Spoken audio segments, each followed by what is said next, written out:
लटेरी के कन्या higher secondary school में ब्यूटी एवं वेलनेस फर्जी सर्टिफिकेट मामले में 2 महीने बाद भी दोषियों पर अभी तक कोई कार्रवाई नहीं हो पाई है।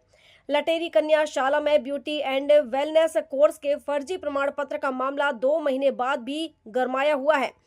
अब यह मामला केवल अनियमितता तक सीमित नहीं है, बल्कि जांच के नाम पर लीपापोती और जिम्मेदारों को बचाने के आरोपों में बदलता जा रहा है। शिकायतें, दस्तावेज और लगातार सामने आ रहे तथ्यों के बावजूद अब तक किसी पर ठोस कार्रवाई नहीं होना प्रशासनिक कार्य प्रणाली पर गंभीर सवाल खड़े कर रहा है। शिकायतकर्ता बालमुकुंद अहिरवार ने सीएम हेल्पलाइन तक मामला पहुंचाया। उनकी बेटी पूजा अहिरवार ने कोर्स पूरा किया, लेकिन उसे जो प्रमाण पत्र दिया गया वह फर्जी निकला। मामला उजागर होने के बाद विद्यालय प्रबंधन ने जल्दबाजी में ओरिजिनल प्रमाण पत्र तो दे दिया, लेकिन फर्जी प्रमाण पत्र देने वालों पर अब तक कोई कार्रवाई नहीं की।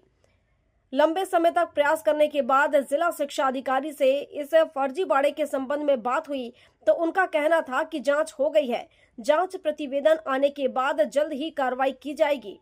और इस पर ज्यादा जानकारी के साथ लटेरी से हमारे सहयोगी राजेश विश्वकर्मा हमारे साथ जुड़ चुके हैं। राजेश जी, क्या 2 महीने की देरी इस बात का सबूत है कि सिस्टम दोषियों के साथ खड़ा है, पीड़ित के साथ नहीं?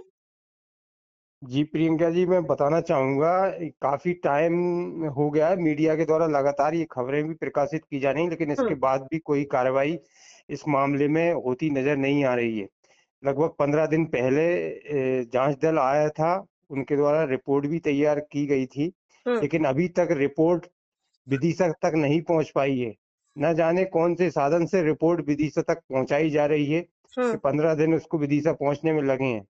तो कहीं ना कहीं जो देरी की जा रही है, कहीं ना कहीं दोषियों को बचाने का प्रयास इसमें किया जा रहा है। जी, क्या कहा जाए, कार्रवाई हो भी रही है या फिर कार्रवाई को रोक लगा दी गई है? आखिर सच क्या है इसका?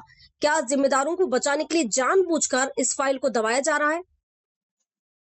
जी, निश्चित तौर पर देरी से यही समझ में आ रहा है कि कहीं ना कहीं बचाने का प्रयास दोषियों के लिए किया जा रहा है। जब मीडिया के द्वारा मामला प्रशासन के संज्ञान में ला दिया गया है कि भाई फर्जी सर्टिफिकेट दिए गए थे, तो ओरिजिनल सर्टिफिकेट तो इनके द्वारा दे दिया गया है स्कूल प्रबंधन के द्वारा, लेकिन जो फर्जी सर्टिफिकेट किसने तैयार किया, कहाँ से आया, ये अभी जांच का विषय है। और जांच अब इस पर होना था और जांच हो भी चुकी है, लेकिन है ना, उसका परिणाम अभी तक सामने निकल कर नहीं आ रहा है। आखिर दोषी कौन है? बिल्कुल, जांच के नाम पर आखिर ये लीपापोती कब तक चलती रहेगी? जी, अब अभी जो जिला शिक्षा अधिकारी जी से बात हुई तो उन्होंने आश्वासन दिया है कि जल्दी इस संबंध में कार्रवाई की जाएगी। वहीं जो स्कूल प्रबंधन है, वो इस संबंध में कोई भी मीडिया से अभी तक कोई भी इस संबंध में बात नहीं हो पाई है। जी, बिल्कुल, जिस तरीके से ये पूरा मामला सामने आ रहा है और देखने में ऐसा नजर आ रहा है कि इस मामले में कहीं ना कहीं ऊपर से कोई दबाव है जिसकी वजह से कार्रवाई नहीं हो रही है। क्या कुछ सच्चाई इसकी? जी, निश्चित तौर पर इसी तरह का कुछ समझ में आ रहा है। वहीं शिकायतकर्ता जो है बार बार परेशान हो रहा है कि शिकायतकर्ता पहले तो सामने नहीं आते और आ जाते हैं तो इन्हें बार बार इधर उधर से परेशान किया जाता है। सीएम हेल्पलाइन पर भी शिकायत की जा चुकी है, लेकिन इसके बाद भी कोई रिजल्ट निकल कर सामने नहीं आ रहा। तो कहीं ना कहीं निश्चित रूप से प्रशासन जो है बचाने का प्रयास दोषियों को कर रहा है। तो बिल्कुल, आखिर ये प्रशासन किसका इंतजार कर रहा है? क्या किसी बड़े खुलासे का, या फिर इस मामले को ठंडे बस्ते में चला जाए इसके लिए इंतजार किया जा रहा है? जी, बिल्कुल ठंडे बस्ते में डालने का प्रयास किया जा रहा है।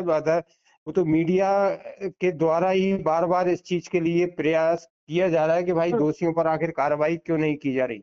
अदरवाइज जो अधिकारी हैं वो निश्चित तौर पर दोषियों को बचाने के प्रयास में लगे हुए हैं।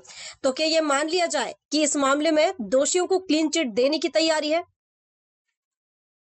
जी, जिस तरह से अब देर की जा रही है उसे देखकर तो ऐसा ही समझ में आ रहा है। बिल्कुल राजेश जी, हालांकि जांच पूरी है, सबूत सामने है, फिर भी कार्रवाई शून्य है। ऐसे में अब सवाल उठना लाजमी है कि सिस्टम आखिर किसे बचा रहा है। अब देखना तो ये होगा कि जो प्रशासन है वो कब तक जागता है और दोषियों पर कब तक गाज गिरती है, या फिर ठंडे बस्ते में चला जाता है। बहुत शुक्रिया आपका तमाम जानकारियों के लिए। कंप्लेंट की गई थी, की गई थी। क्या हुआ उसमें? अभी तक कोई कार्रवाई नहीं की है। तो वो कितना टाइम हो गया? तो महीने 1.5 महीना हो गया है। क्या अधिकारियों से आपकी बात हुई? हाँ, हुई थी, DO साहब से हुई थी, लटेरी वाले से। उन्होंने कह दिया विदिशा की जिसको घटित टीम की गई है वो जांच करेंगे अब, लेकिन उनका कोई अभी तक कोई अता पता ही नहीं है। इन्होंने जो लोकल स्तर पर जांच की गई थी उससे आप संतुष्ट नजर आए क्या? तो आपको क्या लगा? नहीं, उसमें वो मिले आदमी जो उनके थे उनके, तो वो मैंने दरखास्त लगा दी थी बीओ साहब के यहाँ पे, तो मुझे जिले की टीम गठित की गई जांच की जाए, लेकिन अभी तक कोई उसका अता पता ही नहीं है। आपको क्या लगता है कि ऐसा लग रहा है कि अधिकारियों द्वारा इस मामले को दबाने का प्रयास किया? हाँ, ये लग रहा है सब मिली जुली हैं। हायर सेकेंडरी में फर्जी सर्टिफिकेट के मामले में क्या कार्रवाई? देखिए, मैं पहले भी इसके बारे में बता चुका हूँ कि उसमें यहाँ से भी जांच दल बनाया गया था, लेकिन इसके बाद एक जांच दल जिले से बन गया है और उसकी जो जांच दल माननीय जिला शिक्षा अधिकारी महोदय द्वारा बनाया गया था उसके द्वारा जांच कर ली गई है और जांच समिति के द्वारा प्रतिवेदन माननीय जिला शिक्षा अधिकारी महोदय को प्रेषित किया गया है। वो क्या माने कब तक कार्रवाई? नहीं, वरिष्ठ कार्यालय के ऊपर डिपेंड करता है, मैं उसको नहीं बता पाऊंगा। लटेरी से राजेश विश्वकर्मा की रिपोर्ट।